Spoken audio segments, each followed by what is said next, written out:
Well, hello there. My name is Dan Scabound, and this is the latest episode of the 52 Must-See Movies and Why They Matter, where myself and my panelists, this week, Mr. Stephen Billings, will discuss a must-see essential film from this book right here called The Essentials, with the foreword by Robert Osborne.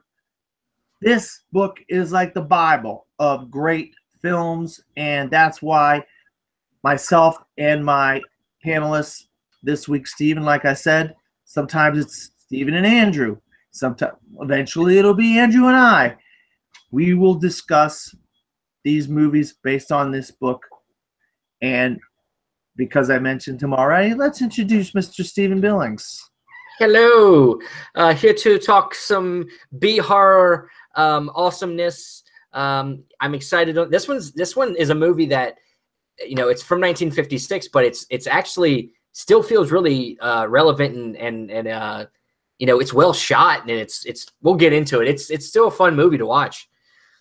Yes, Stephen has alluded to it. We'll be discussing the classic sci-fi horror Invasion of the Body Snatchers. And I had planned for this video to come out a week ago around Halloween, but it didn't work out. So we're doing it tonight, and hopefully we'll have it out very soon. So with that being said, I like how the movie begins, Steve, because you get this guy played by Kevin McCarthy. He's like all disheveled and all distraught. You know, he comes into this office, and he is brought in to this doctor who he's like, "Oh, what's the matter? What's the matter? You know, why are you all upset?" You know, Kevin McCarthy plays a doctor by the name of Dr. Miles J. Bennell. Now, the beginning of the film, we don't know what's going on, except that he's a little out there, like, what the heck's going on with this guy? Of course, then he tells his story. So take it from there. What do you think? What do you love? I mean, I really thought the beginning of the film was really interesting, because you don't see films start off that way very often. And this is a film from 1956. Well, I was going to say, maybe from that time period, not so much, but nowadays you see this all the time. You know, and sometimes to the point of it not really being necessary, because, you know, a lot of times they'll do this, and I'm like, so what was the point to start out at the end to then come right back to it at the end of the, you know what I mean? Like, sometimes it's very unnecessary. In this case, I think it's necessary because it's a way to, because this whole movie is a movie that is keeping you paranoid the whole time. And the way they start the movie off, where you're starting off basically at the end of the movie, you're creating a situation, you're creating suspense just with this opening. And then from there and then on, you get a very sparse narrative or you know, voiceover of him kind of telling the story throughout the actions, him reliving it. And yeah, it works out really well for this story. To start out that way, where you're like, why is this guy so frantic and like, I need help, please help me, you know, like, you're like, dude, calm the hell down, you know, like just tell us what's the deal. And you know, and then we get to hear his story, and yeah, I mean, it plays out, and yeah, I mean, it's a great opening. So we finally get into the story. He starts telling him now he's just this normal doctor guy, and he's got friends, you know. He's got a couple that he's friends with, and then, you know, he's got a girlfriend. Her name is Becky Driscoll. She's played by Dana Winter, and she has some friends that, you know, they just are kind of people that just are just kind of going through their lives until, you know, they meet somebody who says that my husband isn't who he seems. Well, the first person that he encounters is this kid. This kid comes into Yeah, the kid comes into the doctor's office and he's like really upset and says his mom's not his mom. You know. Right. That's right. I'm getting and I'm going to allude to this just once, but I'm confusing the 1978 version with the 1956 version. You're right. The kid comes into the doctor's offices. You know, they have to get this kid, and then they're like, "Oh, my mom's not my mom. I don't care what anybody. She's not my mom. I'm not gonna." He comes to the house. No, he goes to the house. He does, right? He does a house call, and she's like, "I'm not going in there. That's not my mother." And then they send the kid off with the grandmother to stay for the night. Yeah. And then, but then his friends though they start. One of his friends get into it too, you know, because they have another couple that they're friends with, and they kind of get into. One of them is not acting right, and she tells the girlfriend, and they're like, "Wait, there's something wrong with him," and that's when he starts. Doctor starts saying, "Well, why are we having these like coincidences where these people don't remember the people? They're not the same type of people." So that starts leading into him starting to investigate some of what's going on. And then, you know, obviously we you know, the pieces start to roll into place as the movie goes on. As far as what did you get about how he started putting the pieces togeter? Well, basically, okay, yeah, you're talking about you know, was it Betsy is her name, or Betty? She has Becky Driscoll. She has a friend that's father is apparently, she didn't think her father's her father anymore, and they were like, yeah, you know.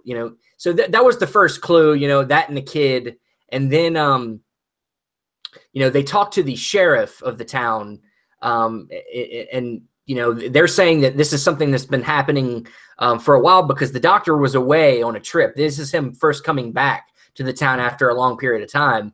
And he said, yeah, there's been this like mass hysteria. It's went through the whole town, and you know, we don't know what's really going on. It's a psychiatric thing. They're saying, you know, it's a mental thing. You know, it's not.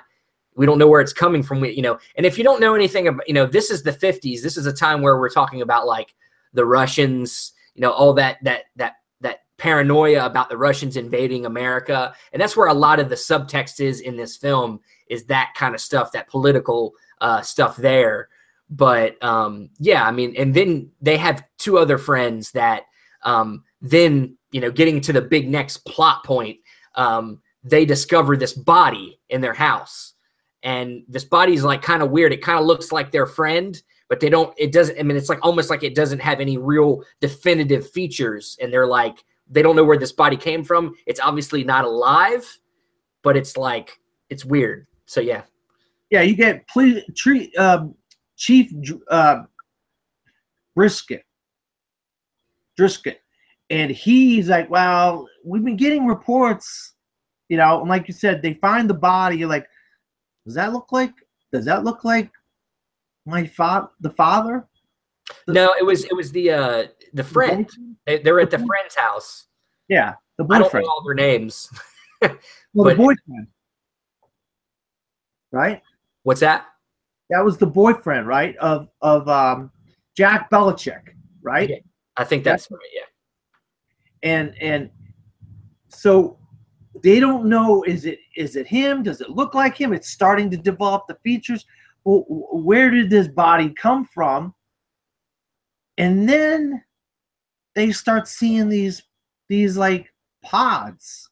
Well, they you know, the Jack cuts his hand, and you know, and then after that, they're like, look, he tells the doc, he said, we'll come back later. If anything happens, let us know.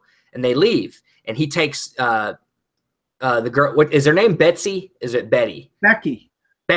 He takes Becky home. His father's home, or his father's doing something in the basement. He's like, what are you doing in the basement? I'm just working in my workshop, this late at night, huh? Okay, whatever. So he takes Betty home. She goes to bed. He goes to bed. And then he gets a call in the middle of the night.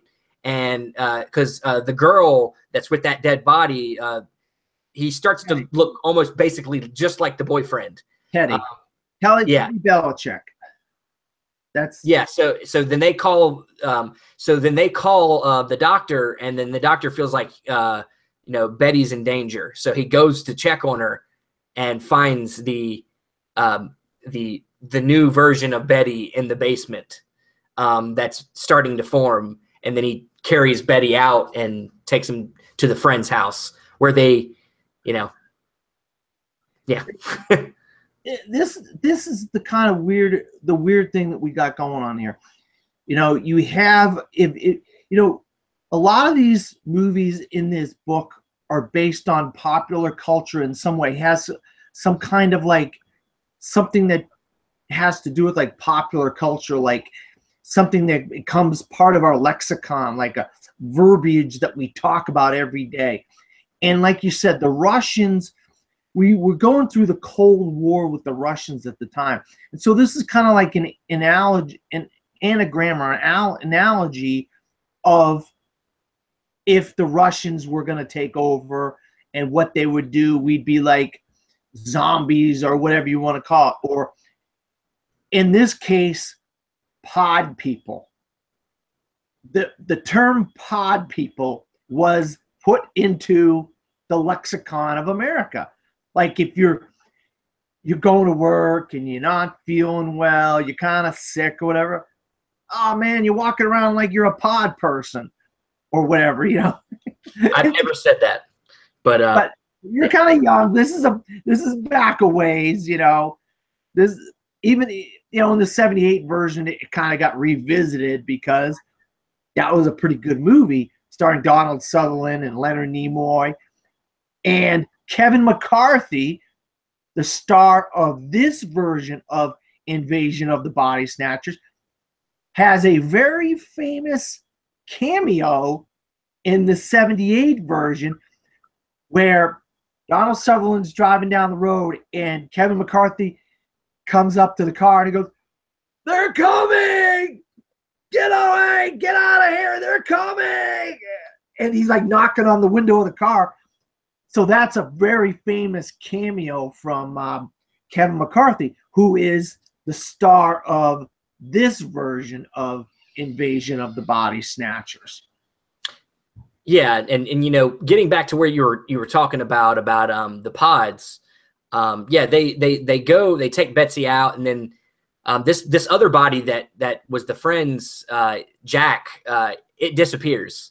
We don't know what happened to it. All there is a blood spot, and the last thing that the girlfriend had seen was the same cut that the boyfriend had Jack on his hand had then gotten onto the clone or whatever you want to call it, and then they was gone. They left it, and it was then when it came back, it was gone. And now they're just trying to stick together and try to stick together because they all know that they're who they are, and now they just need to try to figure this out together. And as they're like having a barbecue or whatever they're doing, they're eating in the greenhouse. There's these pods that are just hanging out, just in foam and bubbles are coming out of them, and then they start to create these pod people, as you're talking about, that look very much like all of them. but they don't. They at this point in the movie, they haven't figured out why this is happening. Where did this all of a sudden come from? At this point in the movie, did you just see all these bodies being taken up, people being taken over by these pod people? They haven't figured out why and what to do about it. And that's the part that it's fascinating because you're like, well, what are you going to do? How do you come up with a way to stop something like this? And so he follows these trucks. He started noticing that the garbage trucks or these trucks were going somewhere. Like they had like a pattern to where they were going. And eventually he figures out that they're going to this giant like greenhouse that all the pods are being grown in this one place out in something Vista Verde or somewhere like outside of California. And like all the trucks have like a name on the trucks, like, oh, this one's going to here, and this one's going to there, and this one's going to San Diego, and that one's going to San Francisco, and that one's going to Sacramento, and that one's going to all these different towns in California at the time. And that's when he starts figuring out how to stop it, but they still don't know what to do to stop this from happening. Well, they really never find out what to do. They just know that the way that they can keep themselves from not turning is that they can't go to sleep. That's the big thing, is like, and in the different iterations of this movie, they do it different. Like they change the lore of this in different versions, but in this version, if you fall asleep, your sight, your like your brainwaves transfer over to this new thing. And now you become that. And it's like, it's a little bit hokey. I think the other versions maybe do that part of it a little bit better, but it still works. I mean, it's scary. I mean, it's like when you think about Nightmare on Elm Street with Freddy Krueger, you know, you don't want to go to sleep because, you know, Freddy will get you in your dreams. In this case, you can't go to sleep because then now the pod people will take you over. You know, you will become one of them.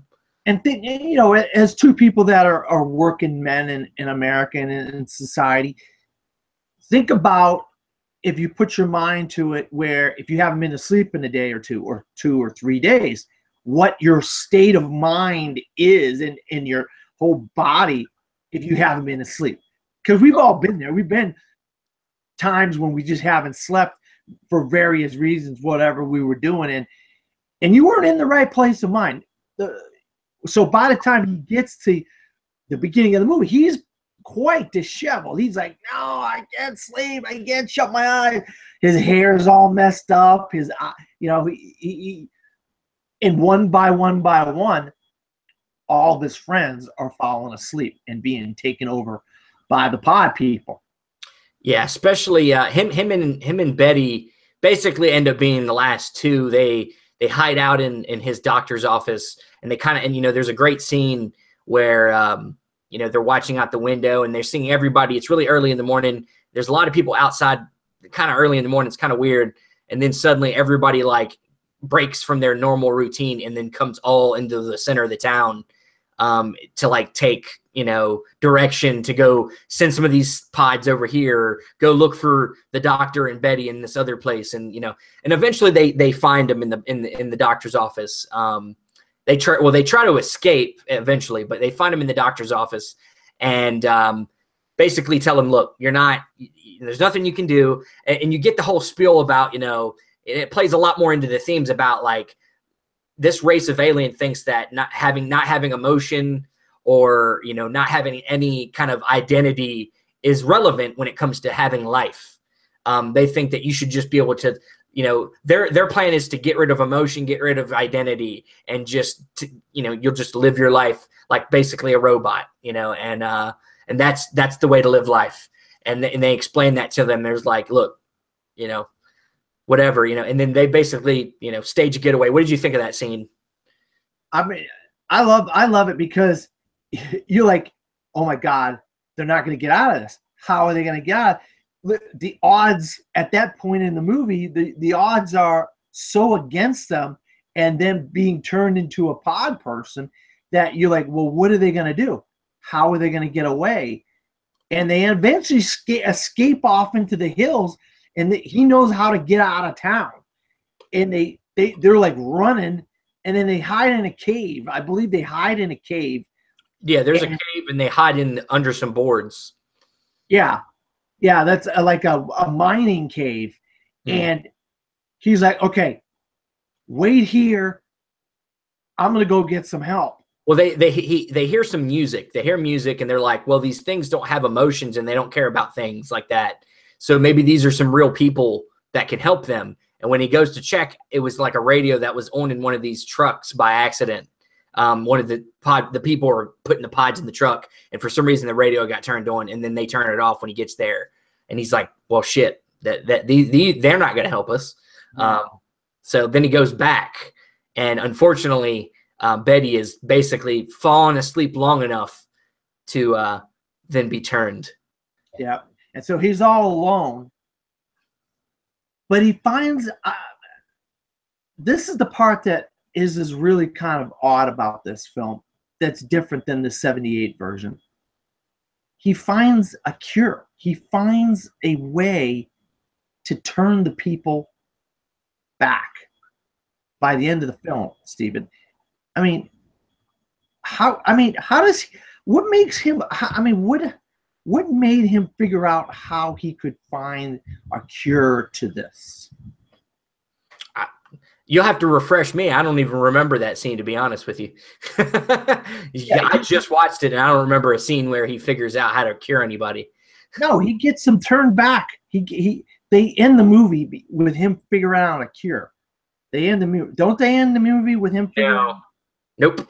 Am I not miss? Am I? Maybe I think you're confusing it with a different version again, because right. The movie doesn't. The movie ends where we began, and basically he finds a way out of town and makes it to this place, and he have the other doctor. He's with the other doctor. Well, they're with the doctors, and basically they don't really believe him, and then some other officers bring in some other people, and they kind of say that, hey, there's this stuff going down, blah, blah, stuff that matches what he just told them. And then they were like, you know what, maybe he's right, this is going on. And then they get on the phone and start calling people, calling the FBI. And then all you see is the doctor just sitting there just like in distress, just like kind of relieved, but not really. And that's how it ends. There's no real, it's kind of ambiguous at the end. All right. So they end up figuring that he's telling the truth, that they have to bring in some help. They need help. They need to bring in outside help. Okay. You're right. There was a different version. It sounds to me like you watched some other versions, Dan. Did not watch the version we're actually talking about today. No, right there, my friend. Oh, well, that's the only one you should have watched, Dan. I know. I guess I should have. Because you and I had a discussion about this before we started. Were we going to bring up the 78 version? And you're like, well, if we bring up the 78 version, then we're going to have to talk about the Daniel Craig version. And we don't want to talk about the thing is, this isn't a discussion about all the versions of Invasion of the Body. It's about the one they put in this book, and that is the 1950 version. No, you're right. No, you're absolutely right. It is. And I love this version. It's great. Yeah, I like it. I mean, a lot, and that's the other thing about this movie is it really gave kind of a template for a lot of different horror movies. A lot of movies have taken the template of Invasion of the Body Snatchers, whether it be a killer like a Michael Myers or a Jason or a Leatherface, where the people are escaping at the end and they're telling their story about this guy who threatened them while they were off at Camp Crystal Lake or wherever or whatever. So there's a lot of horror movies that have taken the template of Invasion of the Body Snatchers, just trying to change the plot and change the story of the film, because obviously you can't take the exact film of Invasion of the Body Snatchers, but they replaced the storyline and the plot with different characters and different story beats and that sort of stuff.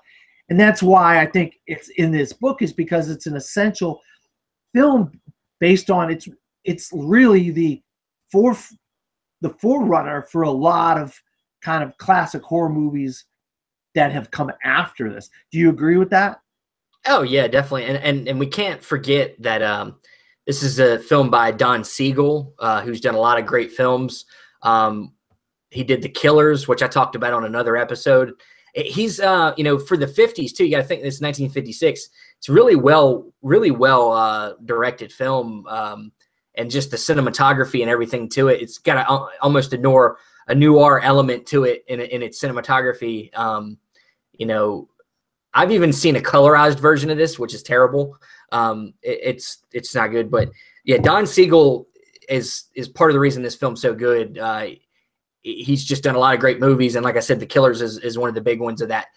That came out in the 60s, yeah, I mean, he just knew how to tell a story and tell it in a way that would keep you invested the whole time. And I think, yeah, with horror, you know, this idea of, you know, something like The Thing, you know, like, you know, John Carpenter's The Thing, which The Thing, I think the original Thing came out before this movie, I'm pretty sure. But, you know, that version of The Thing and the version, John Carpenter's version, way different. But about this, you know, thing that, you know, invades you and changes you or something like that is something that we've seen many times over. And then, like, in present day, we've gotten that crappy movie, The Host, that was the same author, I think, of Twilight, that had this other book called The Host, and it's terrible. They made a movie of it too, and it's about aliens invading humans, and, you know, they've done different versions of this a bunch of times. So definitely very influential. And yeah, I mean, it's still being, they're remaking it again. So it's getting remaked again for like the 5th time. Well, I didn't know that. Yeah. I just there's a lot of alien invasion movies, but this one did it really in an interesting way, and it still stands up today because, like you said, they're remaking it for the 4th time. You know, I still say the 78 version is probably the next to best version after the 56 version. I mean, I have to rewatch that one again. It's been a long time, but I would say at this point the 56 version is the best version. But yeah, the next best version is definitely that version because there's like a TV movie, I think it came out in like 94. It's not good. And then like then the Invasion is what they're calling it, and it has Daniel Craig, Nicole Kidman. Not good.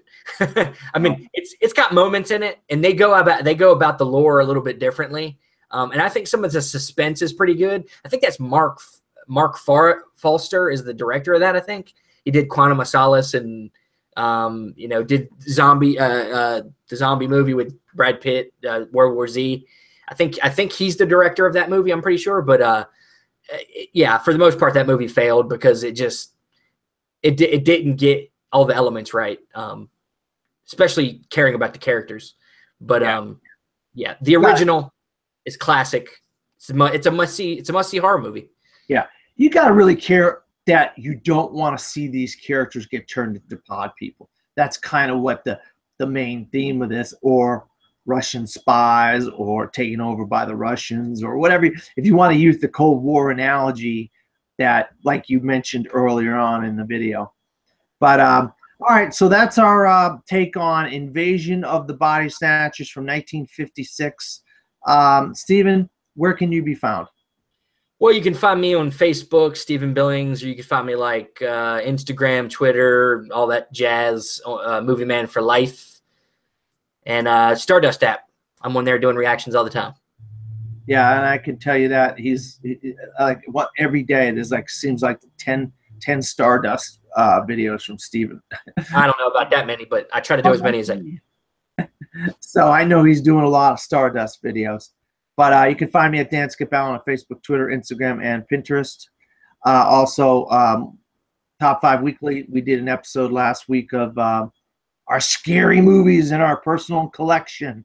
It's scary that we actually own these pieces of garbage. And we'll be back in a few weeks. We're going to be doing Gary Oldman probably early December, and then we're going to have rejuvenated at the beginning of the new year. We're going to start up again with the Top 5 Weekly. So for Stephen and myself and Andrew, who does some of the videos as well, good night.